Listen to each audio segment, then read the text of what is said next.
కాబట్టి ఈనాడు ఏదైతే రాజకీయ కుట్ర జరుగుతుందో మహిళా రిజర్వేషన్ చేయాలంటే మాకెవరికి అభ్యంతరం లేదు.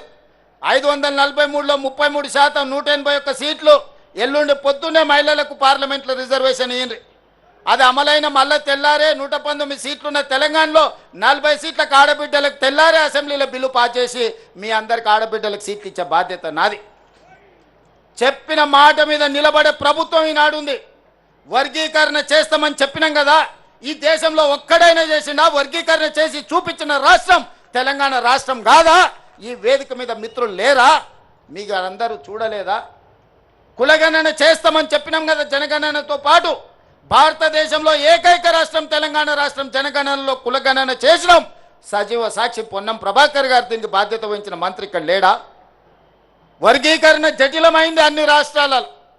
వర్గీకరణ ముందుకు జరగలేదు. ఈ రాష్ట్రంలో మనం పంచాయతీ తెంచి శాశ్వతంగా మీ మధ్యలో ఒక మిత్రత్వాన్ని పెంపొందించడానికి ఒక పరిష్కారం చూపించినాం. తాత్కాలికంగా కొంత బాధ ఉన్నా దీర్ఘకాలికంగా మీ మధ్యలో భిన్నాభిప్రాయాలు లేని పరిస్థితిని ఈరోజు మనం కల్పించుకున్నాం.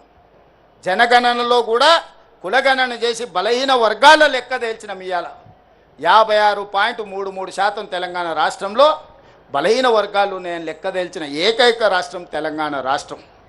అందుకే మిత్రులారా, మంచి పనికి మా ప్రభుత్వం ముందలుంటుంది. మంచి పనికి మీరు ఎప్పుడు పిలిచినా వచ్చే బాధ్యత నాది. ఈరోజు మిమ్మల్ని అందరినీ మనమందరం కలిసి ఎదుగుదాం. నేనొక్కనేదో అయితే ఈ సమాజానికి సరిపోదు.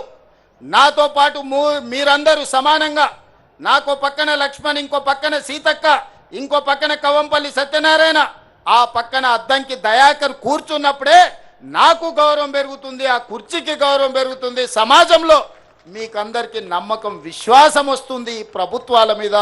ఆ తాపత్రయంతోనే, ఆ ఆలోచనతోనే ఈనాడు మా ప్రభుత్వం పనిచేస్తుంది.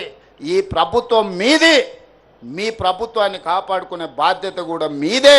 కాపాడుకున్న ప్రభుత్వాన్ని నిలబెట్టి పరిపాలన కొనసాగించాల్సిన బాధ్యత మీదే అని గుర్తు చేస్తూ మరొక్కసారి అంబేద్కర్ గారి జయంతి సందర్భంగా మీకు అందరికీ శుభాకాంక్షలు తెలియజేస్తూ సెలవు తీసుకుంటున్న మిత్రులారా, ధన్యవాదాలు.